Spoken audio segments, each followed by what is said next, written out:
Alright, so Levan Saginashvili, he's the most unbeatable arm wrestler in the world. My brain this morning has been going through the thoughts, what is the most vulnerable position Levan can be in? What is the style of arm wrestler that he is most susceptible to? Now, we haven't seen him beaten for quite a long time. The last man to do it was Sabine Badalescu, I don't even know when, a long time ago.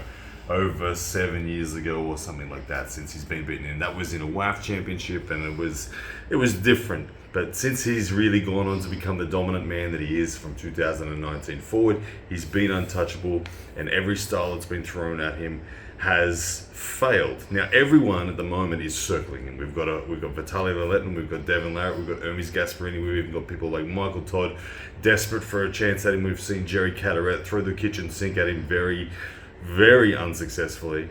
And Levan shows us that he has an ability to read the technique that's coming at him and adjust.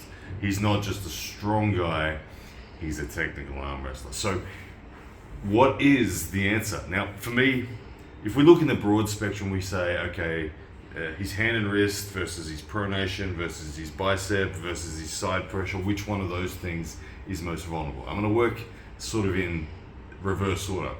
I think the worst path is to go through his hand and wrist. When you look at the dimensions of Levan Saginashvili's wrist, you see him putting up photos on Instagram like this. It looks absurd. It doesn't look human. I don't know what his wrist circumference is, but I would guess it's somewhere around, I don't know. I feel like it's somewhere around like 11, maybe even 12 inches. It's huge.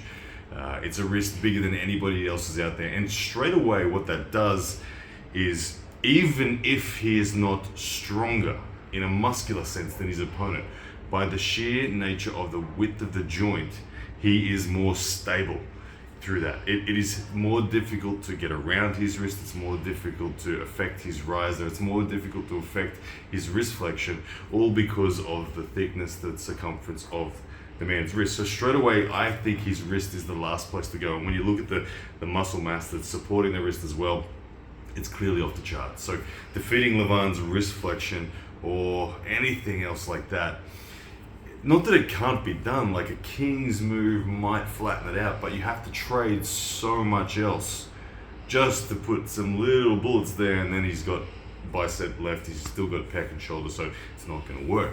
Now, what else is he vulnerable on? Okay, his pronation and his rotation. We don't ever see Levan go into a deep hook. We don't see him sinking in, so we're not really aware of how much rotation he has. We know that he likes to pull outside, and once again, because of his wrist and because of the bicep strength he's got, you don't ever see anyone get past his pronator. I can't even really think of people who have tried to get past his pronator in recent times, because it's clearly just an impossible task to do. So getting past his pronator, forcing Levan into a deep hook, in theory, it would be great. I think Levan would probably be vulnerable if you could sink him into a deep hook and get it into a rotation battle. But again, I don't think there's an arm wrestler out there with the right style within the weight category that can even get close to that. So I'm going to kind of rule that one out based on the current crop of people that are out there. Then let's talk about his bicep pressure, his back pressure. I think his back pressure is his favorite thing. If you look at the way that the Georgians train, not only Levan, but Irakli, Gennady, they all love the bicep curl. They all love the heavy curls. We see Levan cheat curling 165 kilos, I think it is, for reps. It's stupid. It's off the charts, defeating his bicep in any sort of rising sense, and again in combination with his wrist, really rules out his vulnerability against the tall guys, the top rollers, because if any tall top roller even hangs with his hand for a moment, it's backed up by Levan's insane bicep, and they're just left flailing in the wind. Think about the way Devin Larratt tried to beat Levan.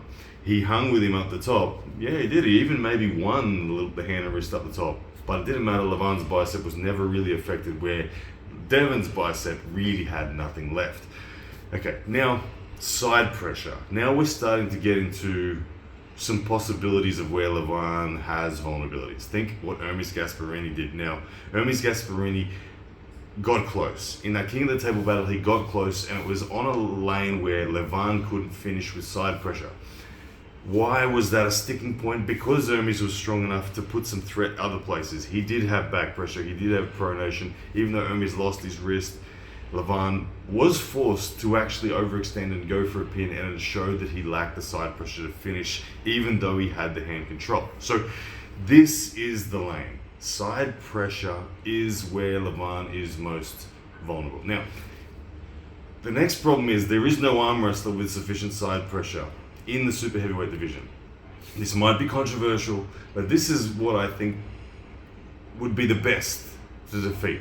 If you could take someone, let's just say, if you could turn Todd Hutchins from a 95 kilo arm wrestler, upgrade him to a 120 kilo, maybe 130 kilo arm wrestler, but keep his exact same style, I think that's the perfect style to defeat Levan.